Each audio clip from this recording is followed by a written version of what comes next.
Well, we're beginning a whole new book this week. Actually, it's going to be two books.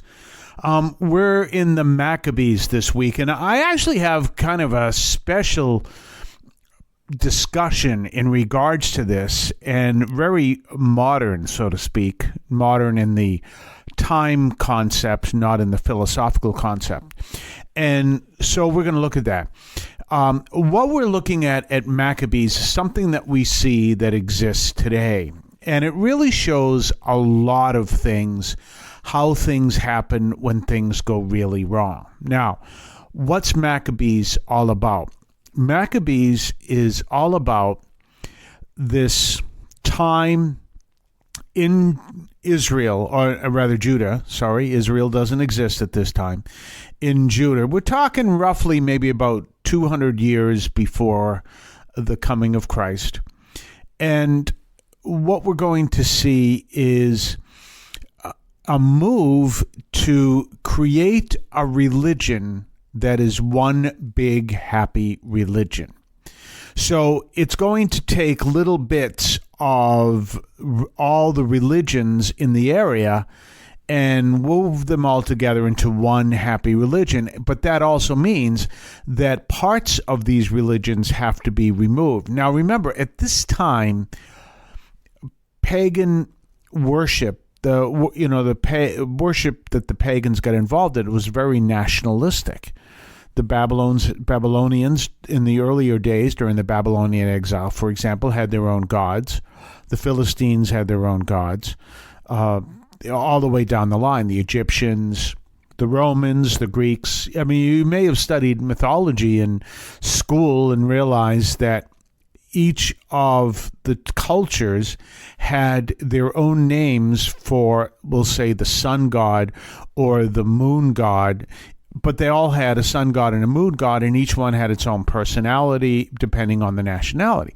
So it's important to realize that the pagan worship was very nationalistic. And in order to bring in a concept of peace, and this would be a human peace, it was decided by the king to create one big happy religion that took a little bit of everything and put it all together. This will make people happy. We see the same thing happening today. There's a word for it. It's called syncretism. Syncretism is when you kind of make one religion based on all the others. Now, understand what the Catholic Church teaches. And I talked about this last week when I was talking about the Bhagavad Gita. The Catholic Church teaches that all religions have truth. There's truth in every religion, but they don't have the fullness of truth. And what is the fullness of truth? The fullness of truth is the incarnation of Jesus Christ. Jesus is the incarnation of truth. So they all have some element of truth, but they don't have the ultimate, the incarnation of truth, and that is only found in Jesus Christ.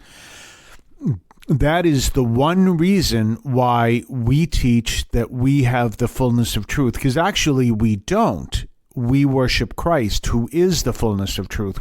That's where our fullness of truth and revelation comes from. It doesn't come from our deciding, oh, we're smarter than anyone else. Well, in light of that, and kind of look at how things can go wrong, there's an interesting document on the Vatican website. And you can look up the Vatican website and look up encyclicals and documents and all these things. And I know for a lot of people that might be hard to do if you don't know what to look for. For example, this year would be an excellent time to look up the encyclical Rerum Novarum from Pope Leo XIII, because it was because of that encyclical that Pope Leo XIV took his name. And that was it. That was the beginning of Catholic social teaching. And there's always anniversary encyclicals that come out. And so there have been anniversary encyclicals that have come out all through the 20th century about this powerful encyclical, which was called Rerum Novarum. And it was an encyclical about economy in light of what we as Catholics actually believe about socialism, what we actually believe about private property, work, unions, and everything else. And I would strongly recommend maybe beginning in Lent, or not in Lent, Advent, or do it in Lent too, of doing a parish-based reading of Rerum Novarum. You will be surprised how many people, when they go through this, will go, this looks like it was written yesterday, but it was written in the late 1800s. It touches on the same issues we're dealing with right now. But in any case, I was talking about different encyclicals you can read and everything else. Well, if you go to the Dicastery for the Doctrine of the Faith, and you'll find that in what is known as the Curia in the Magisterium, and you'll find that, just look for that, the Dicastery for the Doctrine of the Faith, or you can just put that in your favorite search engine or whatever the case may be and find it. You'll find a document that's written to a priest who was deceased at the time. So obviously it wasn't really written to him, but it was written about his writings. And the priest is Father Anthony de Mello, S.J., and Father Anthony de Mello, I've read some of, I haven't written them, but I've read some of his books, and he has an interesting take. But what is coming out from the Vatican, this was written, I'm not sure when it was written, but it was quite a while ago. I mean, Joseph Cardinal Ratzinger was the prefect of what was then called the Congregation for the Doctrine of the Faith. It is now called the Dicastery of the Doctrine of Faith. I don't know why it changed. I don't know the history of that. But it did change, I think, probably during Pope Francis's pontificate. In any case, and it's important to look at what's being said here. Now, Father de Mello was from India. He's since deceased. He died in 1987. He was from India. And a lot of his material brought in a lot of the Indian spirituality from India, including, some of the Buddhist and Hindu ideas. And what the Congregation for the Doctrine of the Faith was trying to bring out is he had some interesting ideas, but he wasn't in the letter really true to the doctrine of what we truly believe. And this is an important distinction, because you remember, I told you last week I was reading the Bhagavad Gita, which I'm still reading, but I'm also understanding, and I discussed that last week, that difference between what is taught in Hinduism and what is taught in Catholicism. And this comes out very strongly. Because remember what I said, that the soul in Hinduism is eternal. It was never created. It cannot die. And remember how I said that was a real issue. Hinduism and Buddhism have some similarities. Not totally, but some similarities. Remember what I said in the Japanese soldiers during World War II tended to be Buddhist. Remember how I said they didn't really care if they hurt someone, and I got to be careful how I say this because it's going to come out very simplistic, and I don't mean it that way. The Japanese are some wonderful people. I've been to Japan, and I know that. But at the time, of course, they were serving the emperor, and they believed the emperor to be a god. And at the same time, they were very, very devoted and loyal to the emperor. But they also believed in reincarnation. And since they believed in reincarnation, they believed that the soul couldn't die, but the body could. So the body was not as important as the soul. But you couldn't hurt the soul, but you could hurt the body. And so if they turned around and attacked someone, and this is right in the early chapters of the Bhagavad Gita, and, in the fog of war, they killed someone, they really actually didn't kill that person because that person is really a soul that always lived and always will live and was attached to a body that is not related to the soul. But the Japanese were intensely vicious during World War II, partially and maybe a lot because of that very same belief. So you can see that same belief can have tremendous effects on how we live our lives. Well, the other part of this, when you read this, you understand if the soul is eternal, then what is God? And you have a mention of God in the Bhagavad Gita, but you don't have a strong understanding of who God is. And this is exactly the criticism of Father Anthony de Mello from the Vatican. They said, the understanding of God is not really well defined, and even of who Jesus Christ is not really well defined. And so they didn't believe that this represents well Catholic teaching. Now, that's an important distinction. And when we understand it, what is it that we truly believe? And why is it an important distinction? Let's go back to what we're reading this week. Remember, this week we are reading from the book of Maccabees. And what is the whole core of the book of Maccabees? That, in fact, let us build one big happy religion so that everyone gets along peacefully and we don't have these big fights over religion. So we're going to have to kind of take what we like of religions, but we're also going to have to get rid of what we don't like about religions. Now, Maccabees obviously is written with the focus on the Jews at the time. It's the Greek version of this document. That's why it's only in a Catholic Bible, because the Catholic Bible has not only original Hebrew versions of the Old Testament readings, but also those that were found among the Greeks, and the Maccabees is one. The Protestants don't have that. So what you have is then this understanding of building this, what I'm going to say is an Esperanto of religions. Now, if you don't know what Esperanto is the same principle but built in languages. And there are still people that speak Esperanto. If you go onto your Google Translate and you look up languages they translate to or from, Esperanto is one of them. And Esperanto is a man-made language that's kind of a combination of all the languages that people could be able to speak to each other in theory if they learned Esperanto, just be able to speak and have conversations with each other. Well, this is the same idea, except in religion, and obviously a long, long time ago. Esperanto, I think, is from the 19th century.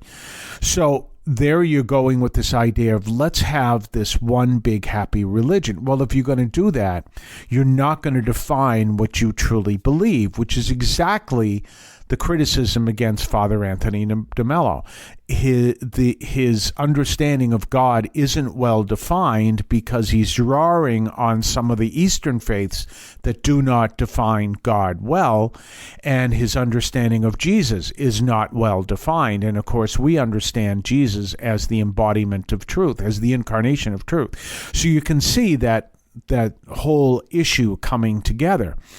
And this is exactly the issue we are dealing with in Maccabees. So, I mean, I've kind of connected it to some real world stuff, which is what I try to do all the time. This is exactly the issue in Maccabees. We build one big happy religion, then what do we really believe, and what are we all about, and why do we have the religion that we do? Remember what our religion and Judaism is really all about. That there is an element of our universe that is spiritual. It is the creator element of our universe, that we cannot perceive that element through our current biology, and therefore we can see only that which is made of matter and the fruits of that which is made of energy, which uses energy. We cannot see that element of our universe that is spirit. And this is exactly the issue that divides those who believe and those who don't. But we have certain specific understandings of what is spirit, what the spiritual world is, and this is something that is not well defined in other religions. And this is exactly the road they walked down, where they built a religion that really wouldn't be all that well defined. So the Jews had to make a choice of which they would follow, and the choice was stark. We're going to talk more on the other side of the break. You're listening to the Catholic Audio Media Podcast on your favorite podcast platform. We'll be right back right after this. Did you know that you can listen to Catholic Audio Media on the iHeartRadio app? Catholic Audio Media is now available through your iHeartRadio app. If you don't have the app, download it to your smartphone, tablet, or computer and subscribe through the podcast tab to Catholic Audio Media. You can also enable them through your smart speaker and hear them through the smart speaker as well. Just ask for Catholic Audio Media Podcast from iHeartRadio. You can hear them anywhere. You can listen to them as you're jogging. You can listen to them as you're preparing to go to bed. You can listen to them as you're eating and having breakfast or lunch or dinner. You can hear them anytime you want at iHeartRadio through the iHeartRadio app. Don't forget to subscribe to us on Patreon. Patreon.com/Catholic Audio Media. Patreon.com/Catholic Audio Media. Check us out. Check what we have to offer. Previews of upcoming podcasts. Previews of upcoming columns over at catholicaudio.substack.com. Your ability to comment, make suggestions, even make suggestions in upcoming programs. Check us out, patreon.com, Catholic Audio Media. We're back. And so what we're looking at today is, of course, that whole story of Maccabees. So this is going to lead us down a path where we're going to see some rather intense ideas. Now, here's the other thing that we want to realize, that as you're looking at this whole story of what happens, it's all put together by the idea of just doing a good thing, but it turns out to be a disastrous thing. It becomes very violent. It becomes horrendous. It's the beginning of a war, but it all started with, well, this is a nice idea. Why don't we do this? And this is one of the things we have to realize. First of all, we have to realize, why do the Jews exist? They are there to carry the message of the wisdom of God, right up until, and then obviously today, but the big moment is when Christianity is born. And that same message that was unique to the Jews becomes spread throughout the whole world. So that's part of the issue right there, of why did the Jews exist. So what happens if we take away that reason for their existence in the sake of just kind of building one big happy religion in the name of creating what supposedly would be a peaceful world, which turns out not to be true? Well, then you lose that connection to the wisdom of God. So you see that. So this is something that those people we're going to look over the next few days, they can't tolerate that idea. But there are others that think it's a good idea, and they'll go ahead with it. Now, let me give you an example of this. We've seen that. There are many people that are all upset about the election of the new mayor-elect Mamdani. And they feel that he has made statements that make it clear he is anti-Semitic. But there were Jews, anti-Semitic, meaning he's against the Jews, he's an Islamist against the Jews. And so, therefore, what they're saying is, but some of the Jews voted for him, and they don't understand how this could have happened. But you see a similar dynamic in Maccabees. But many, and now remember, I'm talking about the Jews because that was the group that was there. If this happened in Rome, we'd be saying the same thing about the Catholics. So there's nothing about the fact that they happen to be Jews. It is all about the fact that they are human in an area where they were Jews, this would happen the same way any place, because the real factor is the human factor. Okay, so there were members of the Jewish community who thought, hey, this is a good idea. They would be like secular Jews, we would call them today. Hey, this is a good idea. Why don't we do this? And so they joined in. Now, the whole focus wasn't their joining in with the Greeks. The whole focus is their turning away from the rest of the Jewish community. That's where the focus is. And again, it has nothing to do with the fact that this is not some trait that is endemic among the Jews. And I want to make sure no one understands that to be the case. This is the human reality which happens to take place among the Jews, okay, in this story. So that's the dynamic. So we're seeing a very similar dynamic, exactly the same thing, where you have people saying, how could people who are Jewish vote for a guy who is made the statements he has made in regards to Israel and Judaism and everything else, and how can they vote for him and be Jewish? Well, go right back to Maccabees. And go back to the same thing. Go back to the Christians who voted for Hitler. And people will go, well, how could, Hitler clearly had ideas that were completely against Christianity. By the way, the Catholics, as a rule, did not vote for Hitler. That's something a lot of people don't know. The Catholics did not vote for Hitler among Christians. They voted for another candidate who was Catholic, and that's who most of the Catholics voted for. And Hitler actually was voted for by other Christian faiths, but he wasn't voted for by the Catholics. So we see all that.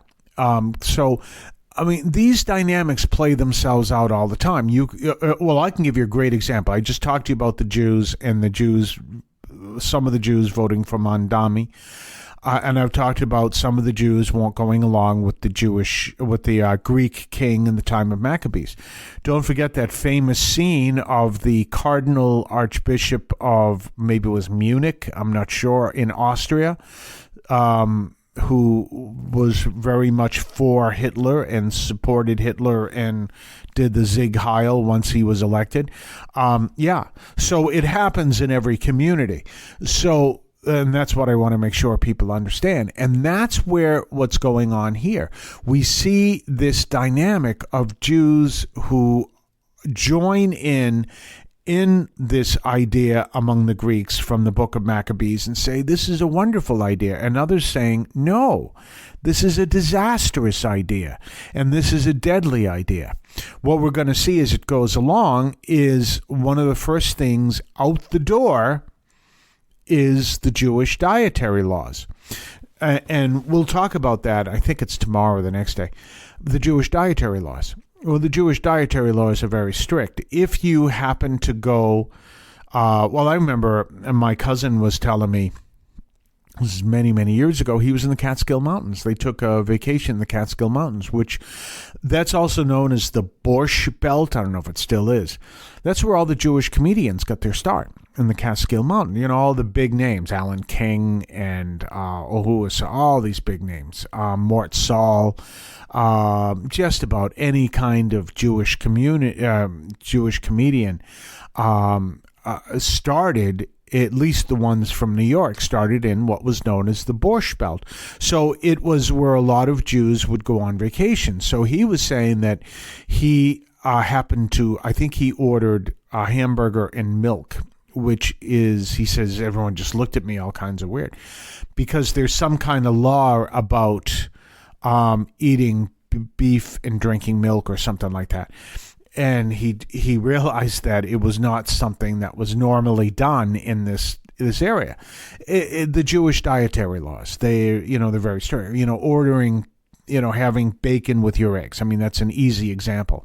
Ordering bacon with your eggs. Ordering lobster. Jews don't eat lobster. All these things.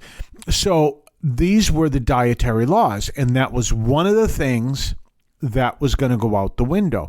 But the dietary laws at the time are part of what defined the Jewish community, still do. There are certain things they're very strict about because it's the law. It's how they justify their or how God justifies their relationship. This is what the Jewish law is. So parts of this law, which were in a sense considered absolutely essential, and that's how you obey God, is following those laws, the government was saying, no, you don't follow that. For Catholics, it would be kind of like I'll give you a classic example, COVID. When in many parts of the country, see, we didn't have that problem because we're Massachusetts. We had a very, all of New England didn't have that problem. The government and the church worked very closely together, which often is the case, and we're very happy about that. I think it was the same in New Hampshire, Vermont, maybe even New York, and Maine, and Rhode Island and Connecticut. And other parts of the country, but that was clearly an issue here. We worked very closely. We worked with the governor, Charlie Baker, and we were able to keep the churches open. But in other places, the government ordered the churches closed. In Canada as well. Well, this was very similar to what you're seeing in the book of Maccabees. So it's fascinating to see all that and know how people reacted. It is exactly how the Jews reacted, some all for it, some against it, and that's why, again, it's very human reality. We're going to talk more on the other side of the break. You're listening to the Catholic Audio Media Podcast on your favorite podcast platform. Life can be challenging, but amidst the trials and tribulations, there is wisdom to be found. Welcome to Sirach 2, a chapter filled with timeless guidance and insights from the book of Sirach. In this chapter, we learn the importance of remaining steadfast in our faith, even in the face of adversity. It teaches us to be patient, for trials can shape our character and lead to spiritual growth.